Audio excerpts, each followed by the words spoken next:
Celebração aniversário proclamação de independência badalahat nulo resing neng halau hakmatek iha território toma que inclui município Dili.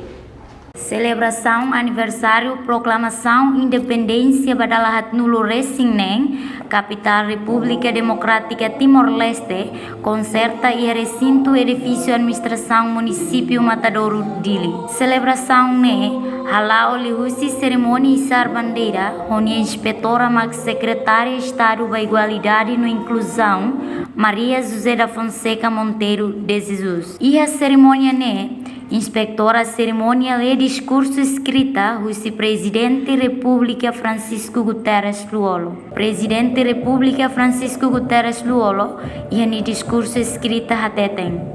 Liusi celebração ne hanoi hika seroi feto no mane ne belakon sirene moris baluta naruk ida barai idane ukung rasika. Presidente Luolo mos afirma ne orgulho ba povo ne contribuição lori Timor-Leste sai povo ida iha mundo ho identidade no hakara krasi. Ne hatutang ba celebração tinang ida ne Conselho Ministro Hili Lema a união e a luta conjunta para a vitória de todos significa hamutu kita luta no retam vitória ba emahotu. Presidente República nos convida patriota Sira liu jovem Sira a tu reflete hoje no Hanoi furak ba futuro.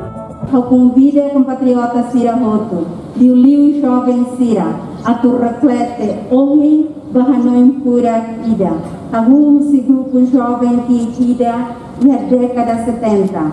Dia itania rain que teve, kahe barrein oyoin, ho etnia, no lian oyoin, no, ho desenvolvimento que iglos e a tempo neva, grupo jovem ida ne, hakuat mehi bot ida. Kata Timor-Leste tem que ukun rasik an. Reportagem Cidália Sombai, Germandina Xavier, Televisão Timor Post.